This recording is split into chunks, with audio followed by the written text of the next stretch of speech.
Hello friends, नमस्कार दोस्तों। आज का वीडियो बहुत ही महत्वपूर्ण वीडियो होने वाला है क्योंकि इस वीडियो में हमारा जो जानकारी या जो हम लोगों ने इतने पेशेंट से जो हमारे पास क्वेश्चन करते हैं उनसे एक्सपीरियंस लेकर जो उनके कॉमन क्वेश्चंस होते हैं उनसे हमने जो वीडियो बनाने का टॉपिक बनाया है वो ये है कि अच्छे डॉक्टर या फिर हैंड सर्जन या फिर हाथों की चोट लगने के बाद आप अपने डॉक्टर को कैसे चयन करें या फिर किससे इलाज कराएँ।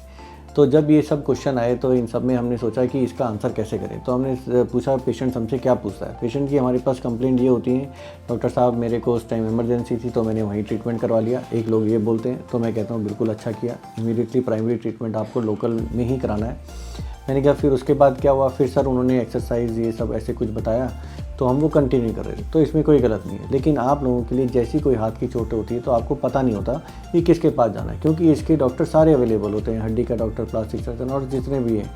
लेकिन इसके अब जो हैं इस टेक्नोलॉजी में जो आज का टाइम है उसमें स्पेशल सर्जन्स अवेलेबल हैं जिनको कहते हैं हैंड सर्जन या माइक्रो सर्जन। फिर क्वेश्चन था सर उनके आगे लिखा था ये था, ऐसा नहीं होता। तो उसके लिए आपको टेस्टिमोनियल भी देखना होता है, ऑनलाइन रिव्यू भी देखना होता है, उन्होंने कितनी ट्रेनिंग करी ये देखना होता है, वो सर्टिफाइड है या नहीं ये देखना होता है। उसके बाद उन्होंने ये सब कुछ होने के बावजूद कितने ऑपरेशन करते हैं और जब वो ऑपरेशन करते हैं तो उनके कितने रिज़ल्ट हैं। रिज़ल्ट का मतलब ये नहीं है कि हाँ वो ठीक हो गए 10 साल बाद, मतलब कितनी जल्दी ठीक हुए, कितनी जल्दी वो काम पे जाने लगे, कितनी दवाइयाँ दी, कितने कम टाइम के लिए प्लास्टर दिया और उनको अपने ट्रीटमेंट के बारे में सब कुछ पता है या नहीं पता। तो जो डॉक्टर आपको ये सारी चीज़ें जानकारी दे रहा है, जैसे हमारी वीडियोस में आप देखते हो हम कहते हैं कि पेशेंट्स को इतनी दवाइयाँ देते हैं, ज़्यादा टाइम उनको घर पे रेस्ट नहीं कराते, खाने के लिए रोकते नहीं हैं और जल्दी वर्क पे जाने के लिए भेजते हैं, एक्सरसाइज पे स्ट्रेस देते हैं। एक्सरसाइज भी हम सेल्फ बताते हैं, एग्जैक्टली वैसे ही करनी है, कोई फिजियोथेरेपी की ज़रूरत नहीं होती अनलेस आपको असिस्टेंस की ज़रूरत हो जिसमें आप खुद नहीं कर पा रहे हो। और वीडियो के थ्रू और पेशेंट की जो हमारी जो ट्रेनिंग होती है वो सिर्फ ऑपरेशन से रिलेटेड या फिर काउंसलिंग से पहले की ट्रेनिंग नहीं होती। जैसे ही पेशेंट को चोट लग जाती है और हमारे पास फ़ोन आता है तो हमने इतने लोगों को रखा हुआ है, लेकिन फिर भी हो सकता है कि हम हर एक को अच्छे से जवाब ना दे पा रहे हो या रिस्पॉन्ड नहीं कर पा रहे हो। तो ये हमारी तरफ से कमी ज़रूर है। लेकिन जिस पेशेंट को अगर चोट लग गई है और वो इतने रिव्यूज़, इतने टेस्टिमोनियल, इतना कुछ देखने के बाद, रेटिंग देखने के बाद और डेली जब अपलोड हो रहे हैं वीडियोज़, अब इस चीज़ के लिए हम यही कर सकते हैं। तो हमने ये वीडियो बनाया है इस चीज़ के लिए कि लोगों को कैसे सेलेक्ट करना होता है। अगर आप हमसे दूर हैं तो ऐसे डॉक्टर को देखो जो स्पेशलाइज इसकी कर रहे हैं और डेली सुबह शाम सिर्फ यही कर रहे हैं, सिर्फ माइक्रो सर्जरी ही कर रहे हैं और उनके रिज़ल्ट भी अच्छे हैं और जल्दी फास्ट रिकवरी करवा लेते हैं, टेस्टिमोनियल भी अच्छे हैं और पूरा ट्रीटमेंट पता होता है अपने पेशेंट्स को। और फिर आता है कि सर हमने करवाया, हम ठीक हुए, लेकिन सर आपके जैसे रिज़ल्ट हैं वैसे नहीं हुए। तो आपको कभी भी एक पेशेंट को दूसरे पेशेंट से कंपेयर नहीं करना होता, क्योंकि हर एक की बॉडी अलग है, हेल्थ अलग है, ट्रीटमेंट अलग है, डॉक्टर अलग है और किस टाइप की इंजरी है उसको हम कभी भी मैच नहीं कर सकते। तो आपको सिर्फ ये करना है जो भी आपके साथ हुआ है वो अच्छा हुआ है, पहला पॉइंट, जिससे आपकी फीलिंग अच्छी रहे। दूसरा पॉइंट कि हर कोई आपकी हेल्प करना चाहता है। तीसरा पॉइंट, लेकिन इसका मतलब ये नहीं कि हम किसी से ही करा लें, कि हम बड़े हॉस्पिटल में जाके करा लें, नर्सिंग होम के करा लें क्योंकि सारे ही अच्छे होते हैं। एज ए ह्यूमन बॉडी एक ही बार मिली है आपको, वन टाइम प्रोसेस है, वन टाइम सर्जरी होती है, बार बार सर्जरी होती नहीं है।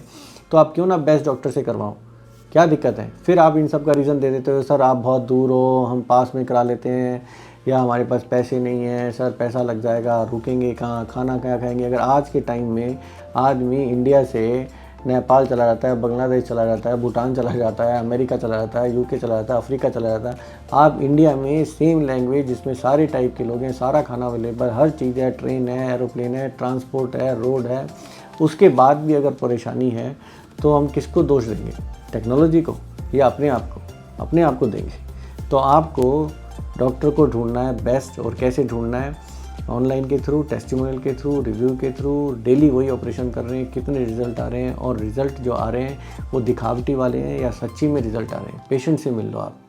तो यही सब कारण है जिससे पेशेंट में अनसेटिस्फेक्शन होता है और अपने जो पास के डॉक्टर हैं उनको उनके बारे में गलत बोल रहे होते हैं, क्योंकि वो उस टाइम ये सोच रहे होते हैं कि यही आदमी सारी ट्रीटमेंट कर देगा, क्योंकि ये बड़ा अस्पताल है, क्योंकि यहाँ पे बहुत भीड़ है। ऐसे नहीं करना होता, हर आदमी सारे ऑपरेशन नहीं कर सकता।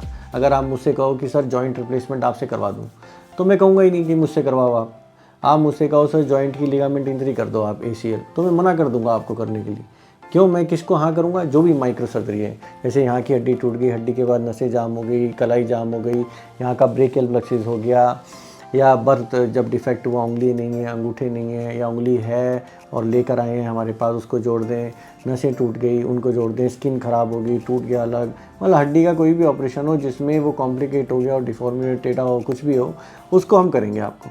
लेकिन जो इलेक्टिव सर्जरी है लिगामेंट की, उसके लिए स्पेशलाइज्ड नी आर्थ्रोस्कोपी सर्जन है, ऐसे ही इसके माइक्रो सर्जरी के स्पेशल सर्जन है।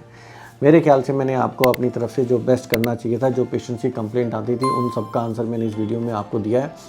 और भी कोई क्वेश्चन हो तो प्लीज़ मैसेज करो, मैं कोशिश करूँगा टू द पॉइंट आंसर देने की आपको, लेकिन हो सकता है आंसर देने में लेट हो जाए, पर प्लीज़ टिल देन जय हिंद, थैंक यू।